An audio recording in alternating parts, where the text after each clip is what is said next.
पुराने जमाने की बात है। रतनगढ़ नाम के एक नगर में वीर शाह नाम का एक व्यापारी रहता था। वह अपने आप में ही मस्त रहने वाला आदमी था। वीर शाह दूर दूर के राज्यों में अपना व्यापार करता था। जहां पर जो चीज वह सस्ती देखता उसे खरीद लेता और दूसरे राज्य में जाकर जहां पर उस वस्तु की अधिक मांग होती थी उसे ऊंची कीमत पर बेच देता। एक बार वीर शाह को खबर मिली कि सूर्य द्वीप में चंदन बहुत ही महंगा मिलता है और वहां पर उसकी बहुत ही मांग है। इस खबर के बाद वह सोचने लगा, इस बार मैं सिर्फ चंदन की लकड़ियां लेकर ही जाऊंगा तो मुझे काफी मुनाफा हो सकता है। और फिर सोच विचार करने के बाद वीर शाह ने अपनी सारी संपत्ति बेचकर चंदन की लकड़ियां खरीद ली और फिर पानी के जहाज में सारी लकड़ियां लदवाकर वह सूर्य द्वीप की ओर रवाना हो गया। एक सप्ताह के बाद उसका पानी का जहाज सूर्य द्वीप की बंदरगाह पर जा लगा। वीर शाह ने सोचा कि मैं पहले चलकर बाजार के हाल चाल मालूम कर लेता हूँ, उसके बाद ही जहाज से अपना माल उतर आऊंगा। जल्दी ही सूर्य द्वीप के व्यापारियों में यह खबर फैल गई कि एक व्यापारी लाखों रुपए का चंदन लेकर उनके देश में आया है। उड़ते उड़ते यह खबर वहीं के एक चंदन व्यापारी करमचंद के कानों में पड़ गई। वह चिंतित हो उठा और सोचने लगा, यह सौदागर यहाँ पर आकर व्यापार करेगा तो मेरी बिक्री कम हो जाएगी। हो सकता है कि मेरा धंधा ही चौपट हो जाए। मुझे कोई ऐसी तरकीब लगानी चाहिए कि वह सौदागर शहर में दाखिल होने से पहले ही मेरे जाल में फंस जाए। यह सोचकर सूर्य द्वीप का वह व्यापारी करमचंद चंदन की कुछ लकड़ियां लेकर एक घोड़ा गाड़ी पर सवार हुआ और सौदागर वीर शाह से मिलने के लिए चल दिया। वीर शाह नगर के बाहर उन व्यापारियों के पड़ाव के साथ ठहरा हुआ था जो सूर्य द्वीप में व्यापार करने के लिए आए थे। शहर से बाहर अनेक तंबू लगे हुए थे जिनमें बहुत सारे व्यापारी ठहरे हुए थे। उन्हीं में से एक तंबू सौदागर वीर शाह का भी था। वीर शाह अपने तंबू में बैठा हुआ यह सोच रहा था कि आज शहर के बाहर के इलाके में मुझे कोई अच्छी खबर हाथ नहीं लगी, लेकिन कल मैं शहर के अंदर जाकर चंदन के भाव मालूम करूंगा। हो सकता है वहां पर मुझे चंदन के अच्छे दाम मिल जाए। दूसरी तरफ करमचंद ने उसी के तंबू के पास अपना तंबू भी गाड़ लिया था। जब रात हुई तो उसने अपने डेरे में रोटियां पकाने के लिए चंदन की लकड़ियां जलाना शुरू कर दी। लकड़ियों के जलने से सौदागर वीर शाह के नाक में चंदन की सुगंध पड़ी। वह सोचने लगा, अरे ये चंदन की लकड़ियां कौन जला रहा है, मालूम करना चाहिए। यहाँ पर तो चंदन के भाव बहुत ही ऊंचे हैं, फिर यह कौन है जो इस तरह से उन्हें जलाकर बर्बाद कर रहा है।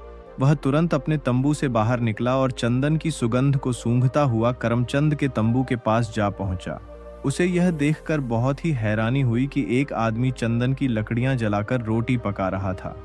वीर शाह उससे कहने लगा, अरे भाई, तुम कौन हो और तुम चंदन की इतनी कीमती लकड़ी को इस तरह से जलाकर बर्बाद क्यों कर रहे हो? करमचंद बोला, आओ भाई, बैठो। मेरा नाम करमचंद है। मैं सूर्य द्वीप का ही रहने वाला हूँ और यहाँ पर चंदन का व्यापार करता हूँ। लेकिन भाई, तुम कौन हो और तुमने चंदन को कीमती क्यों कहा? वीर शाह बोला, मेरा नाम वीर शाह है। मैं रतनगढ़ से यहाँ पर चंदन का व्यापार करने के लिए आया हूँ। मैंने तो सुना है कि सूर्य द्वीप में चंदन बहुत ही महंगा बिकता है, लेकिन तुम तो चंदन को ईंधन की तरह जला रहे हो। जब करमचंद ने देखा कि उसका तीर बिल्कुल निशाने पर लगा है तो वह हमदर्दी जताने का नाटक करते हुए बोला, बड़े अफसोस की बात है कि तुम यहाँ पर चंदन का व्यापार करने के लिए आए हो। तब तो तुम बुरी तरह से मारे गए। यहाँ तो चंदन कौड़ियों के भाव बिकता है। उसकी बात सुनकर वीर शाह के चेहरे की हवाइयां उड़ गईं। वह घबरा कर बोला, क्या कहा श्रीमान? मैं तो अपनी सारी जमीन जायदाद बेचकर चंदन खरीद कर यहाँ पर लाया हूँ। अगर वह अच्छी कीमत पर न बिका तो मैं बर्बाद हो जाऊंगा, कहीं का नहीं रहूंगा। करमचंद बोला, देखो भाई, मैं गलत नहीं कह रहा। अगर तुम्हें विश्वास ना हो तो कल सुबह शहर में जाकर किसी से पूछ लेना। अब तो वीर शाह की आंखों के आगे अंधेरा सा छाने लगा था। वह सोचने लगा, अरे अब मेरा क्या होगा? अगर मेरा चंदन ना बिका तो मैं अपने राज्य भी वापस नहीं लौट सकूंगा। वीर शाह को सोच में डूबा हुआ देखकर करमचंद ने कहा, दोस्त, तुम बिल्कुल दुखी मत हो। पता नहीं क्यों तुम्हारी ऐसी हालत देखकर मुझे तुम पर दया आ रही है। तुम मेरे मेहमान हो और तुम्हारी सहायता करना अब मेरा फर्ज है।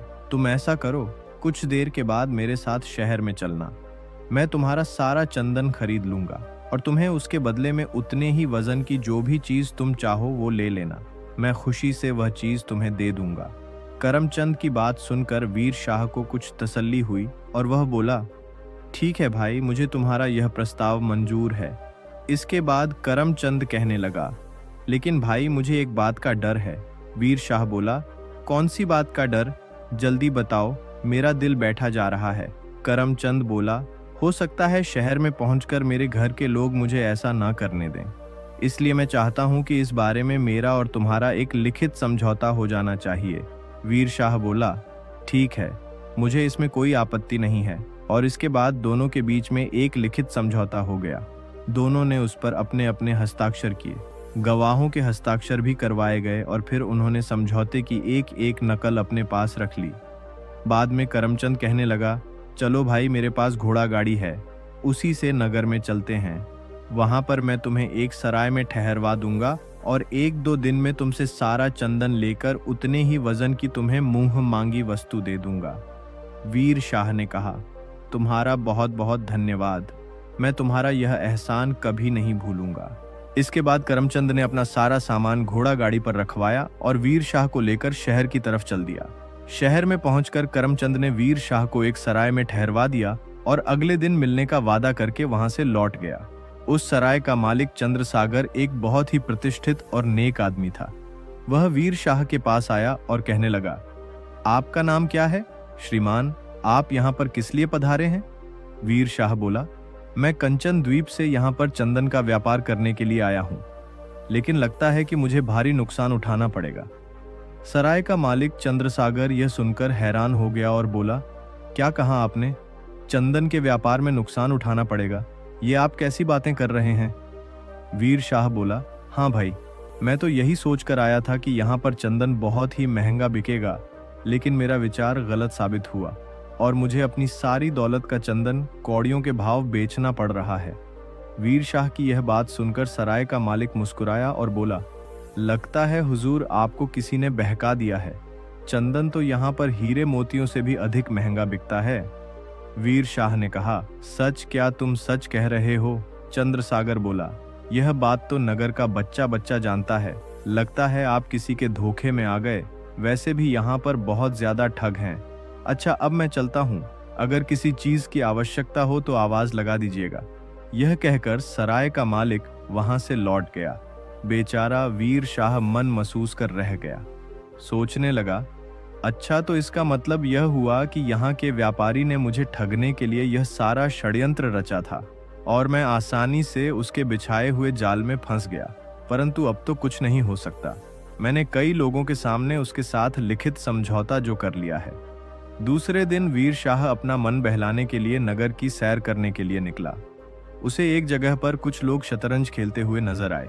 उसने सोचा, क्यों ना कुछ देर तक शतरंज खेलकर अपना मन बहला लिया जाए। वह व्यापारी करमचंद भी शाम को ही आने वाला है। यह सोचकर वीर शाह उन लोगों के पास जाकर कहने लगा, भाइयों, क्या मैं आपके साथ शतरंज खेल सकता हूँ? बहुत दिन हो गए मुझे शतरंज को हाथ लगाए हुए।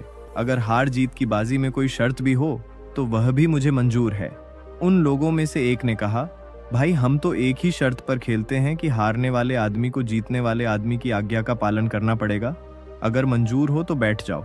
किसी ने सच ही कहा है कि जब इंसान के बुरे दिन आते हैं तो उसकी बुद्धि भ्रष्ट हो जाती है। वीर शाह के साथ भी यही हुआ।